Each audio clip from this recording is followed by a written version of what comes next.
species. Why? Because the energy decreases.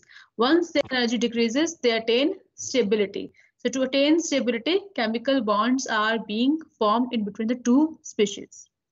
Okay, so chemical bond is a manifestation of a force of attraction between the two species, right? So now what is the nature of the chemical bond? So atoms combine in a variety of ways. Okay, so you can have three different types of bonds. So broadly, you have three different types of the bonds depending upon the atoms involved. ठीक है, वो electropositive है, electronegative है, whatever the nature of the particular atom is. So different types of the bonds are being formed. So here I have mentioned three bonds. You all know that ionic bonds, covalent bond, and metallic bond. We will discuss ionic bond and covalent bond. I will discuss in detail. And then metallic bond, as I have told you earlier also, Vibha ma'am is going to discuss about the metallic bond. So the ionic bond is it is also called as a, what is the other name of ionic bond? Electrovalent bond. Electrovalent bond. Electrocovalent. Is it electrovalent or electrocovalent? Electrovalent. Electrovalent. So ionic bond, it involves the complete transfer of one electron or one or more electron from one atom to another. So there is a complete transfer of electron takes place from one atom.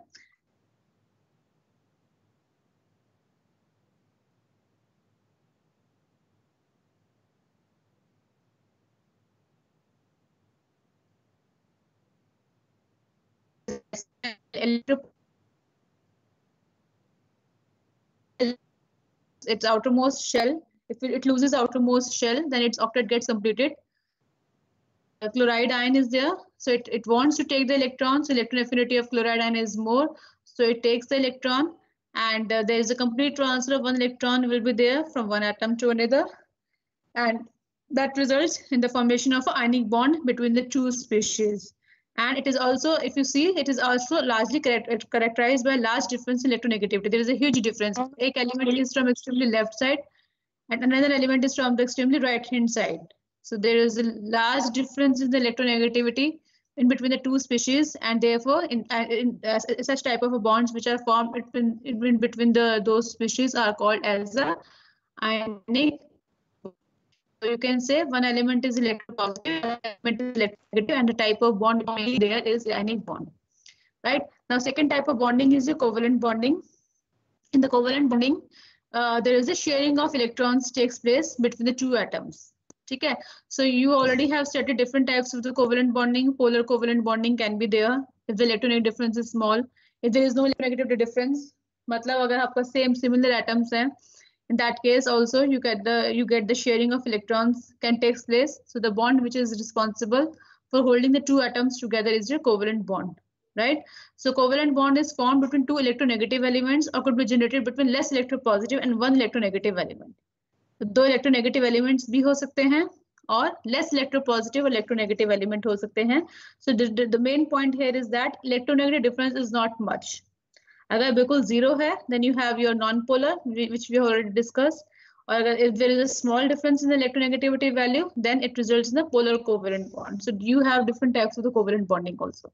So two, they can be electronegative, and one can be electropositive less and electronegative, and so on. Now, metallic bond.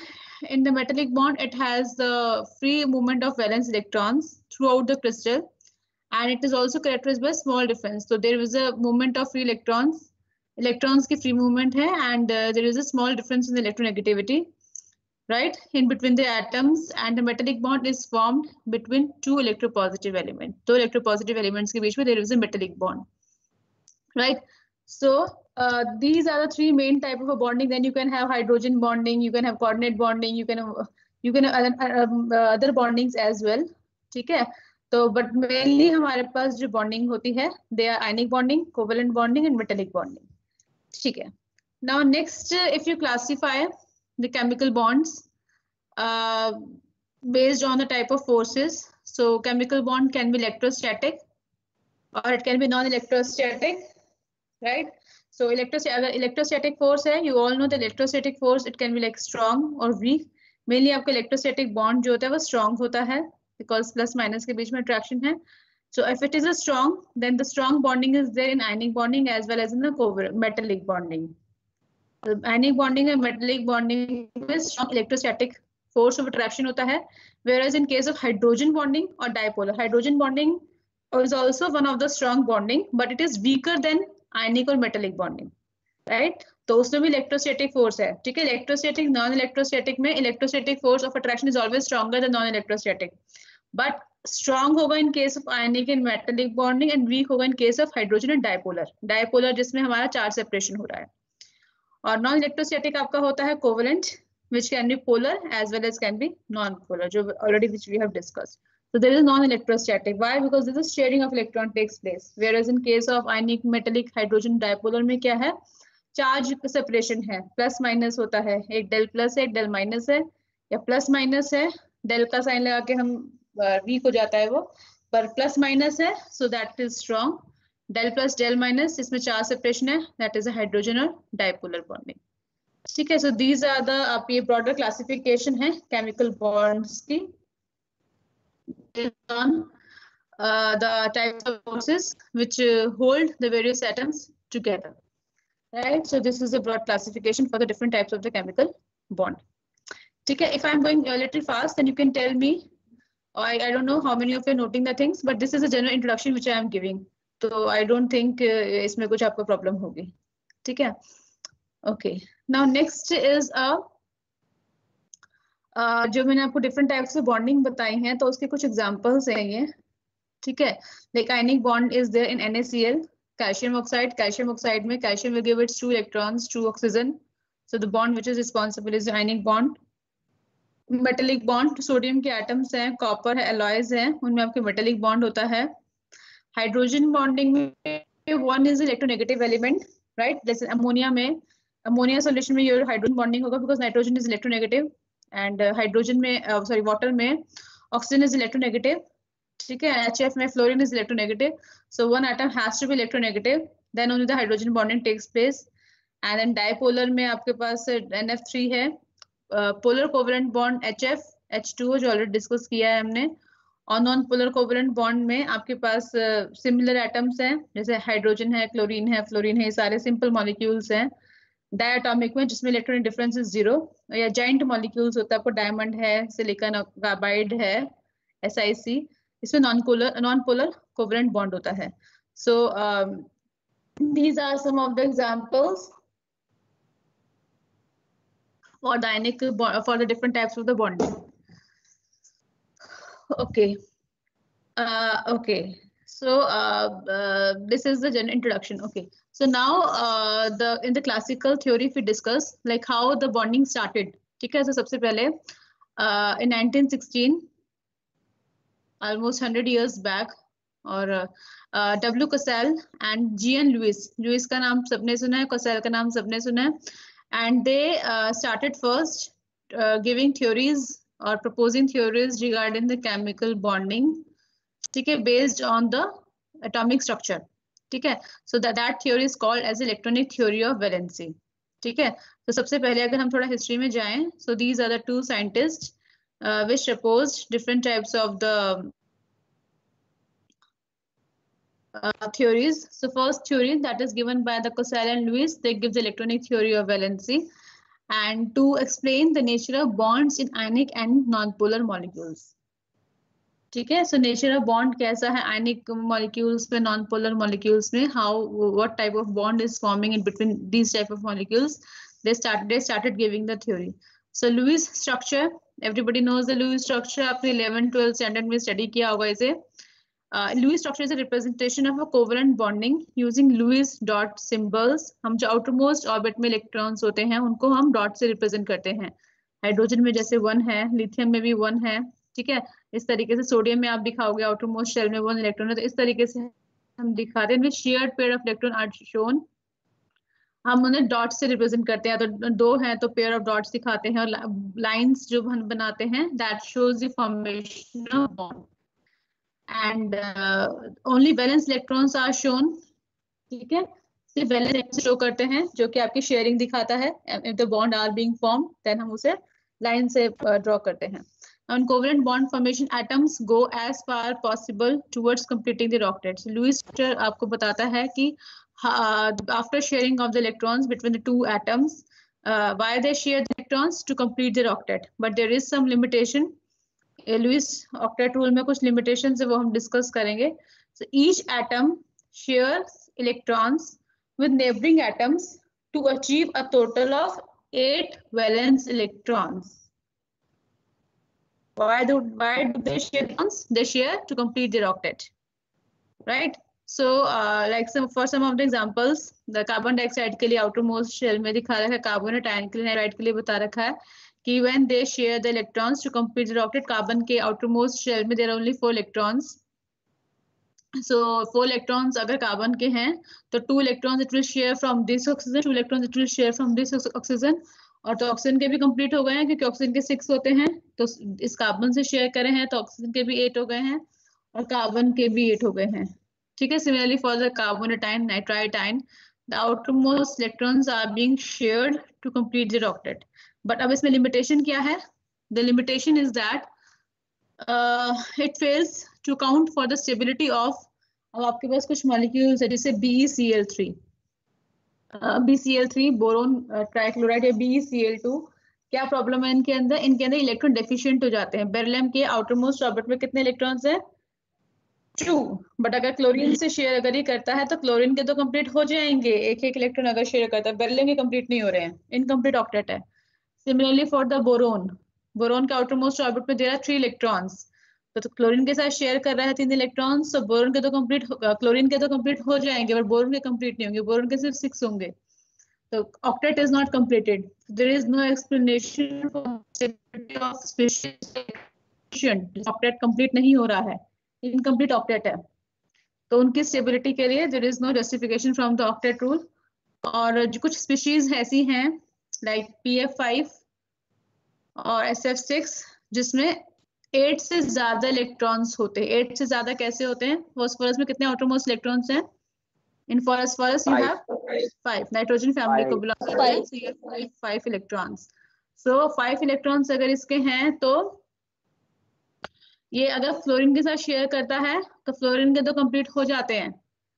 ठीक है. But phosphorus से कितने हो गए हैं? 10. But octet rule के according outermost orbit में there should be only 8 electrons. Similarly for the SF6, sulfur belongs to oxygen family. So sulfur also has 6 electrons in the outermost shell. 5, 6. ठीक है. तो फ्लोरीन के तो कंप्लीट हो जाएंगे after sharing, but again इसमें 12 electrons हैं. So the molecules with expanded octet, उनका भी कोई एक्सप्लेनेशन नहीं है. सिमिलरली ऑड इलेक्ट्रॉन मॉलिक्यूल्स हैं, जैसे आपका NO होता है और NO2 होता है. तो NO में आपके पास आउटरमोस्ट ऑर्बिट में कितने इलेक्ट्रॉन्स हैं? 3. ठीक है. तो उस केस में क्या है? ऑक्सीजन के साथ शेयर करता है तो दोनों इलेक्ट्रॉन्स अगर शेयर कर लेगा तो ऑक्सीजन के कंप्लीट हो जाएंगे. बट नाइट्रोजन के पास एक अनपेयर इलेक्ट्रॉन बचा है तो उनके लिए कोई आपके पास स्टेबिलिटी के लिए कोई जस्टिफिकेशन नहीं है. तो these are main limitations of the octet rule. ये 3 मेन लिमिटेशंस तो हैं. उसके साथ साथ there is no explanation for the shape of molecules. Why some molecule are linear, why some are bend, why some are T shape, tetrahedral और octahedral. तो the shape of molecules के लिए there is no justification from the octet rule. And one more reason, one more limitation is that why the one molecule is stable as compared to the other one. ठीक है. तो relative stability of a molecule is also not explained by the octet rule. So these are some of the limitations of the octet rule. ठीक है. सबसे पहले हमने देखा कि why do chemical bonds form. ठीक है. So different types of the chemical bonds, ionic bond, covalent bond, metallic bond, hydrogen bond. उनके examples थोड़े से देखें. Then we went into history and I have told you about the Cosell and Lewis theory, in which they gave the electronic theory of valency, and then Lewis gave the how to draw the Lewis dot structures. And dots represent the electrons present in the valence shell, but there are some limitations of the octet rule, right? So these are some of the limitations of the octet rule. Now the thing is that now in modern theories, हम जो whatever the theories we will discuss, और जो भी हम बात करते हैं, there is a experimental data, और जो भी हम bonding की बात करते हैं, there हम we talk about the bond length, why bond length is one of the atom की bond length smaller है और bigger है, even ions की भी, जैसे ऑक्सीजन में O2 है, O2 माइनस है, peroxide है, O2 2 माइनस है, सुपर ऑक्साइड है, O2 माइनस है, एक की बॉन्ड, सबकी बॉन्ड लेंथ सेम नहीं होगी, they will have different bond lengths because number of electrons will be different, bond angles also will be different, ठीक है। अगर इलेक्ट्रोनेगेटिव एलिमेंट है, जैसे NH3 और NF3 का केस देखा था, तो बॉन्ड एंगल्स आपके डिफरेंट होते हैं, बॉन्ड स्ट्रेंथ आपकी अलग होती है। तो अब मॉडर्न थ्योरी इन सब चीजों पे फोकस करती है, ठीक है। तो यू कांट से कि अगर ऑक्सीजन है तो O2 का O2 माइनस का O2 2 माइनस का सबका bond length, bond angle, bond strength same होगा, ऐसा नहीं है, ठीक है। सो मोर जो information is like collected from by considering the bond length, bond angle and bond strength, right? And application of the quantum mechanical approaches are also considered to provide the quantitative understanding of the mechanism of energy lowering in terms of the electron behavior.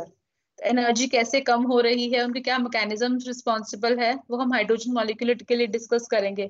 I will tell you in covalent theory how the hydrogen bond is being formed, in which I will talk about the formation of hydrogen molecule in terms of energy.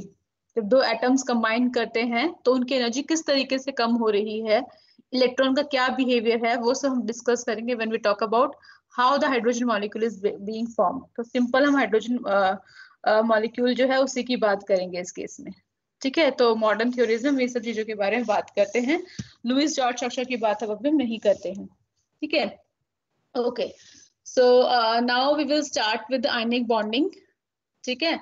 So to start with, it is, as I've told you, it is also called as electrovalent bond, and the ionic bond, it is electrostatic. ये बताया था मैंने अभी आपको कि it is electrostatic force of attraction between cation and anion. A positive charge ions मतलब एक cation होगा, एक anion होगा, और उनके बीच में the cation which is a positive ion, so the atom that gains electrons, right, becomes an ion, and that gives electrons will become a cation, ठीक है। So they will for example आपका sodium और chloride का ही इसमें मैंने बता रखा है, that sodium ion will give one electron from the outermost shell to the chloride ion to complete the octet.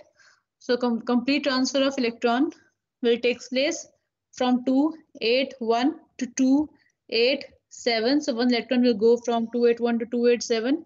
So sodium will become sodium ion, that is 28, and chloride will become 288, right? So Na plus and Cl minus are being formed and they combine together. Energy will be involved. That energy is called as a lattice energy. So lattice energy को हम discuss करेंगे. So these two atoms combined together result in the formation of the NaCl. NaCl आपका form हो जाएगा, ठीक है। So the energy which is involved here are three types of energy. तो ये जो पहले बच्चे ने पूछा था कि आई थिंक बबीता ने पूछा था कि आयनिक बॉन्ड हमारा बनता है उसके लिए क्या क्या रिस्पॉन्सिबल, इलेक्ट्रोनेगेटिविटी के अलावा, तो उसकी इलेक्ट्रोनेगेटिविटी के अलावा these three things which are responsible. और ये मैंने आपको पहले ही बताया है, the atom which forms cation should have low ionization energy. जो कैटायन आपका, इस चीज को ध्यान रखना हमेशा, जो एटम आपका कैटायन फॉर्म करेगा should have low ionization energy. Why? Because it should immediately lose electron. उसके इलेक्ट्रॉन इजीली लूज कर दे, therefore उसकी ionization energy should be less. For example आपका यहाँ पे सोडियम आयन है जो कि left hand side, extreme left hand side periodic table के में से है, ठीक है। Then the atom which forms anion, for example chlorine के केस में, it should have high electron gain enthalpy कह लो या हाई इलेक्ट्रॉन एफिनिटी कह लो, ठीक है। मतलब it should have high affinity for the electrons. Why? Because if it accepts the electron, then only the bond will be formed. The chlorine में you have 287, so it has the affinity to attract the electron. So it will be 2, 8, and 8, right? So chloride for chloride ion. So the atom which forms cation should have low ionization energy. The atom which forms an ion should have high electron gain enthalpy, And after combining these two, cation and anion, the energy which is involved, it is called as a lattice energy. So when two gaseous species, cation and anion, they combine together, the energy which is involved is called as a lattice energy. And more the lattice energy means that more is the stability of the molecule. जितनी ज़्यादा lattice energy आपकी होती है involve, उतनी ज़्यादा आपका उतना ज़्यादा molecule जो होता है आपका stable होता है. ठीक है. सो लैटिस एनर्जी को हम दोनों तरह से डिफाइन कर सकते हैं. फॉर्मेशन में जो एनर्जी इन्वॉल्व होती है या ब्रेकिंग में जो एनर्जी इन्वॉल्व होती है. फॉर्मेशन में energy is released when two atoms they are combining together, when two gaseous species, one cation and one anion, they are combining together, the energy which is released is called as a lattice energy. Or you can also say when the energy which is required to break the molecule, the energy जो हमें required होती है to break the molecule into its constituent ions, that energy is called as a lattice energy. So जितनी ज़्यादा lattice energy involve है या release हो रही है, उतनी ज़्यादा molecule is your stable. ठीक है. So more lattice energy means more stability of the system. Right. तो next line में यहाँ लिखा भी हुआ है कि low ionization energy and high electron gain enthalpy. उनके बीच में आपका species is being formed. Right, and each of which has a noble gas configuration. When the electron transfer takes place, ions are being formed and they attain the noble gas configuration. So I hope this point is clear. Is it okay?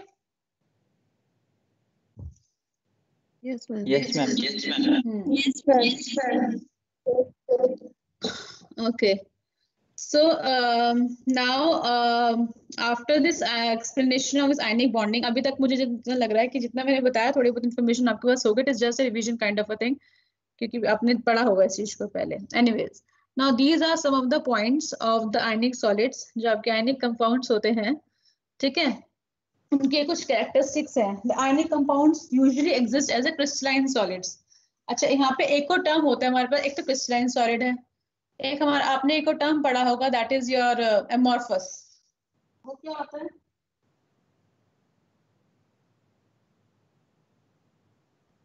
Powdered form. Powdered form is your amorphous form. बस ये बताओगे powder form amorphous form है? No, ma'am. Ma'am, do not have a proper regular arrangement of particles. Very good. उनके regular arrangement नहीं होती है. ठीक है, बिल्कुल. और Ma'am, short range. They do not have fixed melting point. Short range होती है. हाँ, दोबारा बोलो, क्या कह रहे हो? अभी किसी ने कुछ बोला. Do not have. They do not have a fixed melting point. They do not have fixed melting point. They melt over a range of temperature. Very good. ये सबसे important point. And they have short range of order. और crystalline solids has Long range of order. Particular, एक regular arrangement. तो यहाँ पे आपको अगर आपको डिस्टिंग्विश करना हो between the crystalline solids as well as your amorphous solids, यहाँ पे 3 पॉइंट्स हैं आप लोग आपके पास. क्रिस्टलाइन सॉलिड जो आपका होता है, you can note it down. यहाँ पे मैंने मेंशन नहीं किया बट आप नोट कर सकते हो. क्रिस्टलाइन सॉलिड जो होता है उसकी डेफिनेट और रेगुलर ज्योमेट्री होती है. So you can write it down that crystalline solid has a definite and regular geometry. They has definite and regular geometry due to orderly arrangement of molecules,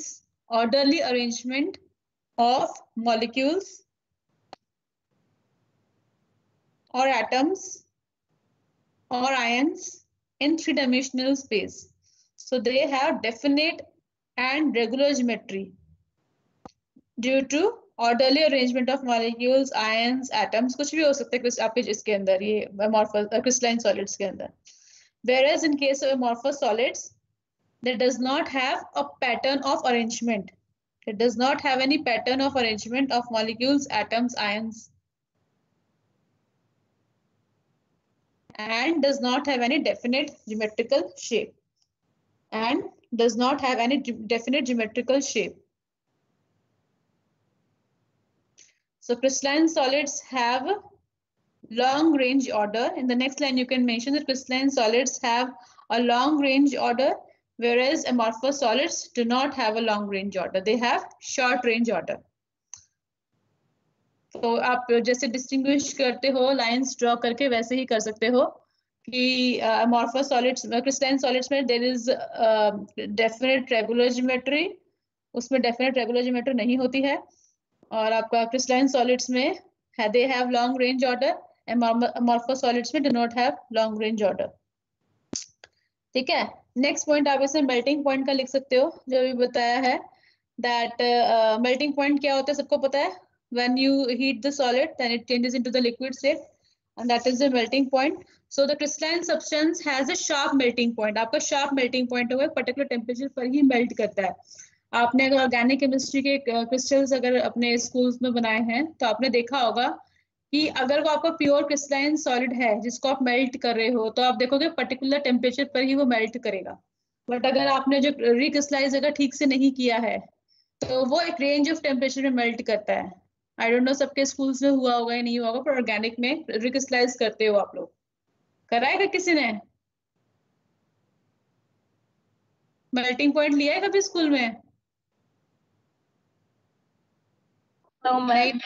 हाँ, तो कोई बात नहीं, कॉलेज में तो आप जो प्रैक्टिकल परफॉर्म करोगे व्हेनेवर, इस सेमेस्टर में इस सेमेस्टर में तो नहीं, बट नेक्स्ट सेमेस्टर में जब भी आप प्रैक्टिकल्स परफॉर्म करोगे तो देयर इज इंस्ट्रूमेंट जिससे आप मेल्टिंग पॉइंट कर सकते हो. वैसे तो पहले जेल्डर फ्लास्क से करते थे, बट अब तो आप इंस्ट्रूमेंट्स आ गए हैं, तो इंस्ट्रूमेंट आ गए तो आप क्रिस्टलाइन सॉलिड का करोगे अगर देखोगे तो क्रिस्टलाइन सॉलिड का शार्प मेल्टिंग पॉइंट अगर 100 है तो वो 100 पे ही मेल्ट करेगा. पर अगर अमॉर्फस सॉलिड होगा तो वो 98 से मेल्ट होना शुरू हो गया, 105 तक मेल्ट कर रहा है, तो इस तरीके से हो जाएगा. ठीक है, तो अमॉर्फस सॉलिड्स के में लिख सकते हो that does not have any sharp melting point. जैसे आपको ग्लास होता है, glass is an example of amorphous solid. ठीक है, अमॉर्फस सॉलिड क्यों? सबसे पहले ये सॉफ्ट होता है, एकदम से ग्लास मेल्ट नहीं करता. ग्लास को अगर देखा हो कभी मेल्ट होते हुए तो सबसे पहले वो सॉफ्टन होता है, थोड़ा सॉफ्ट हो जाएगा, उसके बाद फिर वो एक डायरेक्शन में फ्लो करना शुरू करता है. देखा अगर किसी ने हो तो कोई चेंज, उसकी शेप वगैरह चेंज हो जाती है, फिर वो मेल्ट होना धीरे धीरे शुरू होता है, उसके बाद वो लिक्विड में कन्वर्ट होता है.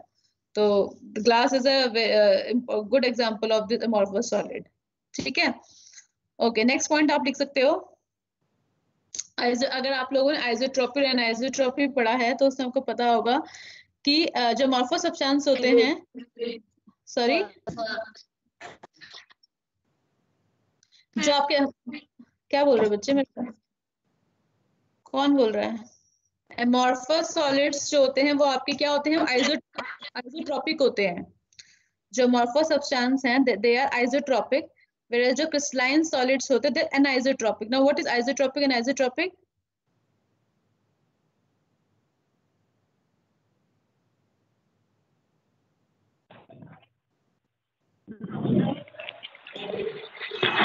Ma'am, anisotropic, ma'am, they have different properties in different directions. Very good. Isotropic means they have different properties in different direction. ये आपके होते हैं amorphous. और नेक्स्ट मैंने टर्म बताया आपको anisotropic. ये आपके होते हैं crystalline. Anisotropic have different properties in different directions. एक सेकंड बच्चे, एक सेकंड. आइसोट्रोपिक आपका है, आइसोट्रोपिक आपका अमॉर्फस, ठीक तो लिखा है. एनाइसोट्रोपिक और क्रिस्टलाइन होते हैं, मैंने बोल आई थिंक उल्टा दिया है. ये लिखा ठीक है बच्चे, यहाँ पे isotropic is amorphous and anisotropic is your this crystalline. लिखा ठीक है ये मैंने?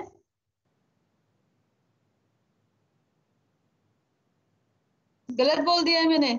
आइसोट्रोपिक में हमारे पास होता है they have similar properties in all the directions. ठीक है? Yes, ma'am. हाँ, आइसोट्रोपिक में जैसे आपको मान लो ये सॉलिड है तो सॉलिड में इस तरीके से रैंडमली अरेंज होते हैं, तो they have similar properties in all the directions. whereas crystalline solids में क्या है, एक पर्टिकुलर ऑर्डर होता है, एक पर्टिकुलर ऑर्डर है. जैसे इस तरीके से अगर क्रिस्टल सारे के सारे अरेंज हैं इस तरीके से, मतलब प्रॉपर ऑर्डर में, ये तो मुझे मॉर्फस ज्यादा लग रहा है बट एनीवेज, अगर एक प्रॉपर ऑर्डर में है तो if you go in this direction you have different property. If you go in this direction, you have different property. If you go in this direction, you have different property. So this is an example of crystalline solid, जो आपका क्या है, anisotropic होता है, anisotropic. ठीक है? Now is it okay? Whereas amorphous में हमारे पास क्या होगा, amorphous solid में हमारे पास क्या होगा कि randomly arrange होते हैं. Randomly arrange है, तो if we go in this direction, this direction, this direction, properties will be same. तो आपका ये हो गया isotropic. अब ठीक है?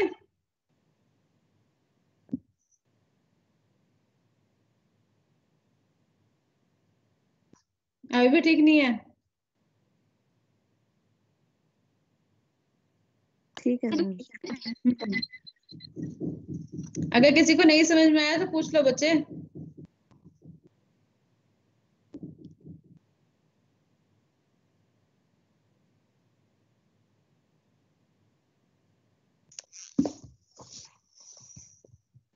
Okay. So first point is that ionic compounds usually exist as a crystalline solids, and X-ray diffraction pattern of the electrovalent compounds have revealed that constituent part of the crystals or ions are basically जो आपके जो हम X-ray diffraction pattern होते हैं, जिसकी बात मैं पहले भी कर चुकी हूँ. हम basically X-ray diffraction technique होती है, उसको use करते हैं to study the various constituents present in the crystal. And they are crystalline solids. ठीक है? आयनिक बॉन्ड आपके नॉन डायरेक्शनल होते हैं, जबकि कोवेलेंट बॉन्ड आपके डायरेक्शनल होते हैं. डायरेक्शनल क्यों होते हैं ये कोवेलेंट? क्योंकि there is a transfer of electron होता है कोवेलेंट में, whereas in case of ionic bonding it is non directional. ठीक है? नॉन डायरेक्शनल क्यों है? क्योंकि there is a transfer of electron हो रहा है इसके अंदर, तो they are non directional. Ionic bonds are quite strong, and hence ionic compounds have high melting point, boiling point, they are hard and brittle. The electrostatic force of attraction, so you all know that it is quite strong bond, and they have high melting point, boiling point, they are hard, they are brittle. ठीक है? And their electrical conductivity is also low in solids, क्योंकि electrons आपके अगर free नहीं होते हैं, so electrical conductivity इनकी कम होगी. But the moment you dissolve it in water, the electrons start moving freely. In that case, if you provide the electric field, then they start conducting the electrons. So depending upon the medium in which you are studying the electrical conductivity, your electrical conductivity can change.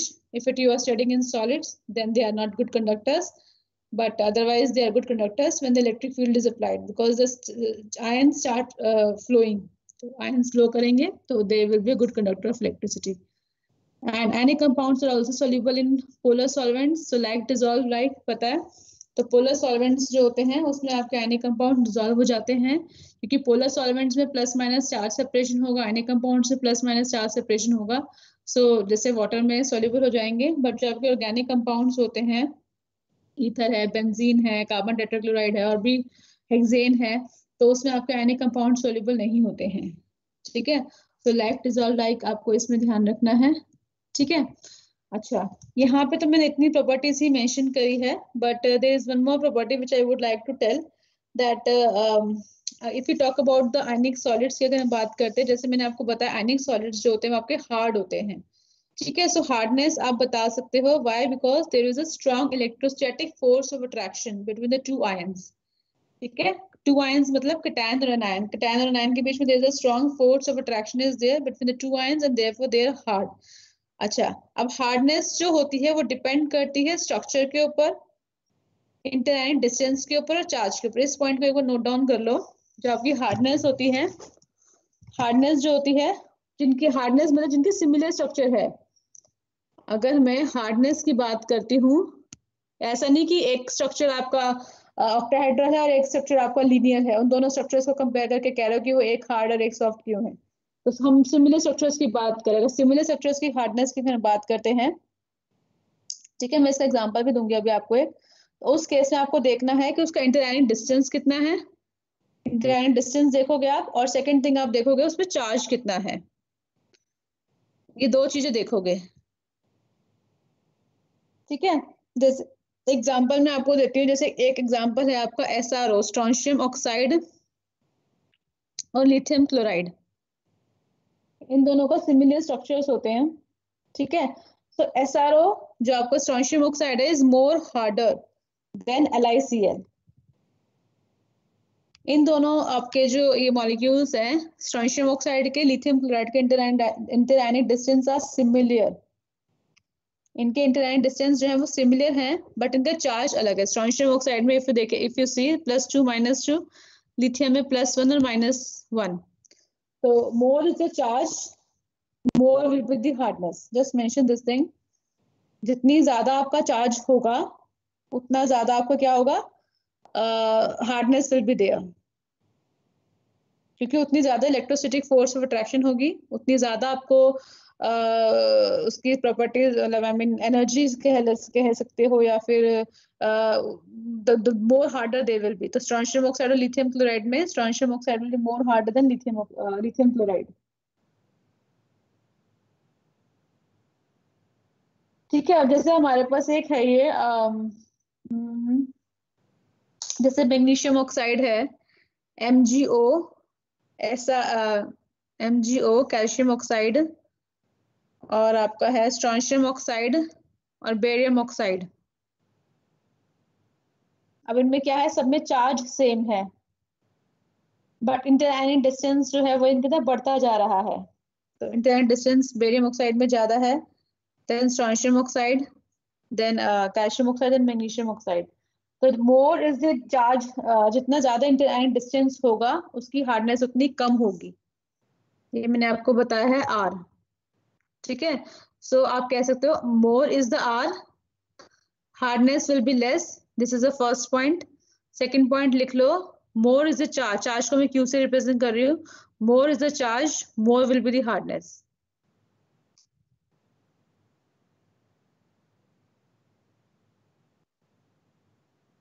समझ में आया?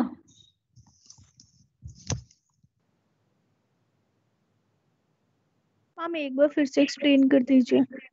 एक second रुको, मेरे को actually मैंने highlighter use कर रखा है, वो बहुत ज्यादा बोल्ड दिखा रहा है, मुझे पेन यूज करना चाहिए था। मैं यहाँ पे दोबारा से इसे बता रही हूँ क्योंकि वो हाइलाइटर से बहुत ज्यादा वैसा वो आ रहा है। मैं यहाँ पे आपको बता रही हूँ कि हार्डनेस की मैं आपको बता रही हूँ, हार्डनेस के मैंने आपको बताया डिपेंड्स मेनली अपॉन 2 पॉइंट्स। एक तो आपका है चार्ज, एक आपका है इंटरन्यूक्लियर डिस्टेंस। इन दो चीजों पर डिपेंड करते हैं आपकी हार्डनेस। ठीक है, हार्डनेस हम दो एलिमेंट्स, दो मॉलिक्यूल्स की कंपेयर करें, they should have similar structure. तो उनका स्ट्रक्चर जो है वो सिमिलर होना चाहिए। मैं सेम नहीं कह रही, मैं सिमिलर कह रही हूँ। Structure should be similar. ऐसा नहीं कि दो अलग अलग मॉलिक्यूल्स को कंपेयर करो और एंटायरली डिफरेंट है, ऐसा नहीं होना चाहिए। तो we are comparing the hardness of those molecules which have similar structure. So अगर हम हार्डनेस देखें, we have to consider their charges as well as their internuclear distance. मैंने आपको पहला एग्जांपल दिया है लिथियम क्लोराइड का और स्ट्रोंशियम ऑक्साइड का। ठीक है, तो लिथियम क्लोराइड में you have +1 charge on lithium, -1 charge on the chloride ion. You have +2 charge on the strontium, -2 charge on the oxygen atom. So I have told you more is the charge, more is the charge, more will be the hardness. So strontium oxide will be harder than lithium chloride. तो ये आपका first point है that more is the charge, more is the hardness. Second point मैंने आपको बताया है, second example जो मैंने आपको बताया है वो आपको मैंने alkaline earth elements compare करे हैं, magnesium oxide, calcium oxide, barium oxide, और आपको मैंने बताया है अच्छा स्ट्रोंशियम ऑक्साइड रह गया। ओहो ये क्या हुआ, मैं यहाँ ओहो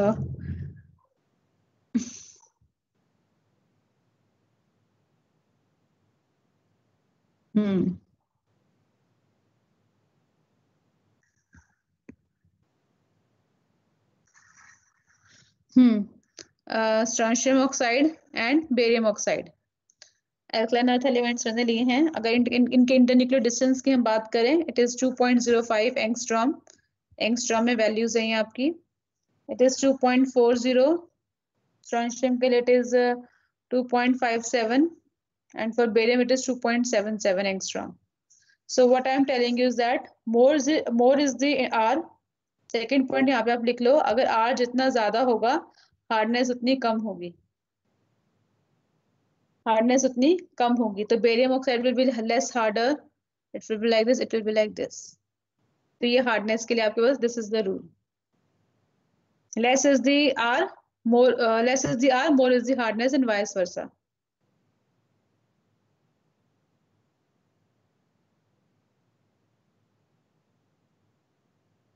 तो ये 2 पॉइंट्स मैंने बताए, ठीक है। अब आप किसी में आपको कैल्शियम सल्फाइड है और सोडियम क्लोराइड है, इनमें से कौन सा हार्डर होगा?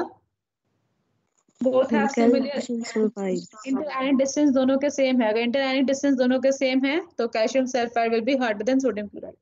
सिंपल ये पॉइंट याद रखना है कि बस आपको रेडियस देखना है, इंटरन्यूक्लियर डिस्टेंस मतलब, और आपको चार्ज देखना है।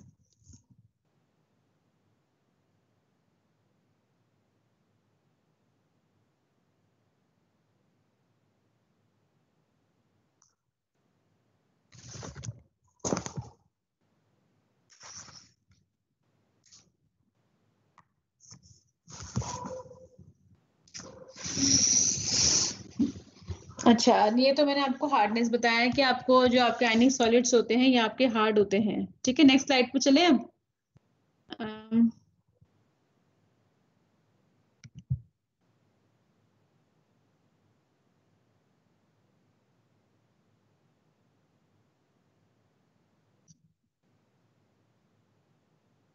Okay. Okay. Yeah. So next point which I have told you that they are also brittle. Brittle का मतलब ये है कि if you apply some force they will get break. ठीक है। तो जैसे आयनिक सॉलिड्स में मैंने आपको बताया, आयनिक सॉलिड्स में जैसे मैंने बताया there is a strong force of attraction. One there is a cation and an anion. So one will be plus, other will be minus. So how they are arranged? They are arranged like this. अगर ये plus minus इस तरीके से है arrange, अगर इनकी arrangement इस तरीके से है, मैं आपको 2 लेयर अगर बना के दिखाना चाहूँ, प्लस माइनस, ये माइनस होगा, दिस इज प्लस माइनस, मैं सिर्फ 2 लेयर्स बता रही हूँ आपको। अगर इन दोनों लेयर्स पे अगर हमने फोर्स अप्लाई किया, in that case what will happen, these 2 layers, अगर हमने यहाँ पे फोर्स अप्लाई किया तो देयर इज अ सेपरेशन। अब आपकी लेयर्स जो है वो एक तरीके से थोड़ा सा सेग्रीगेट सी हो जाएंगी, माइनस प्लस माइनस इस तरीके से है। तो इनके बीच में क्या हो जाएगा, if you apply force then ये थोड़े से आपस में इससे सेपरेट हो जाएंगी।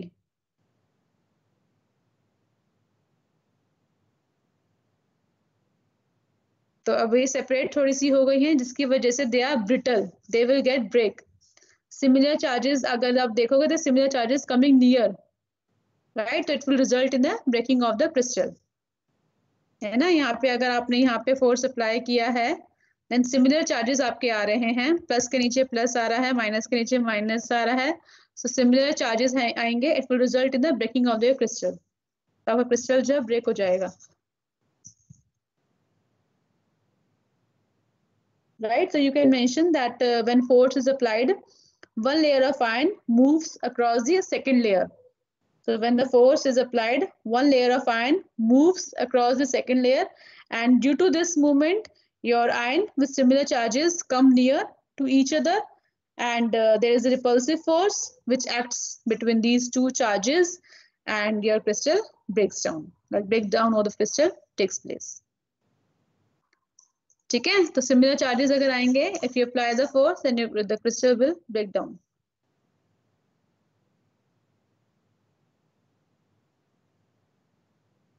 ठीक है।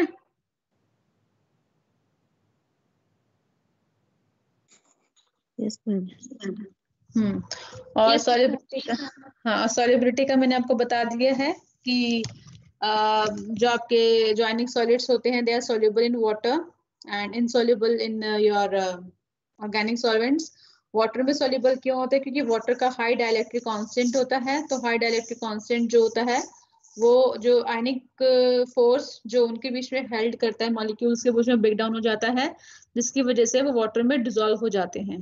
सो द एनर्जी जो इन्वॉल्व होता है उसे हाइड्रेशन एनर्जी कहते हैं, पर वो हम डिटेल में डिस्कस करेंगे। हाइड्रेशन एनर्जी क्या है, सॉल्वेशन एनर्जी क्या है, कौन से फैक्टर्स हैं रिस्पॉन्सिबल होने के लिए, सॉल्युबल होने के लिए, हाइड्रेशन एनर्जी, लैटिस एनर्जी, तो वो सब हम डिटेल में डिस्कस करेंगे, ठीक है। बट एज ऑफ नाउ आपको पता होना चाहिए that ionic compounds are soluble in polar solvents, not in non polar solvents. Organic molecules उसमें सॉल्युबल नहीं होते हैं, ठीक है। और लास्ट पॉइंट जो मैंने आपको बताया नॉन डायरेक्शनल नेचर होता है, बिकॉज द इलेक्ट्रोस्टैटिक फोर्स होता है which hold these two atoms together and they are uniformly distributed in all the directions के अंदर, therefore जो आपकी बॉन्डिंग होती है वो आपकी नॉन डायरेक्शनल होती है। तो ionic bonding is non directional and ये कोवेलेंट बॉन्डिंग आपकी डायरेक्शनल होती है। ठीक है, तो ये कुछ पॉइंट्स मैंने आपको बताए हैं और मैंने आपको ये बता दी कौन से फैक्टर्स रिस्पॉन्सिबल आयनिक बॉन्ड बनाने के लिए। ठीक है, अब नेक्स्ट क्लास में हम डिस्कस करेंगे इन द क्लोज पैकिंग जो आपकी HCP होता है, CCP होता है और रेडियस रेशियो रूल क्या है, वो इम्पोर्टेंट है from the examination point of view, तो उसको हम देखेंगे। ठीक है, और उसके बेसिस पे कुछ क्वेश्चंस आएंगे सिंपल सिंपल से, वो हम देखेंगे किस तरीके से। ठीक है, समझ में आया? Yes ma'am. अच्छा, अब मेरे बाद अब इसके बाद कौन सी क्लास है आपकी? क्लास है अभी?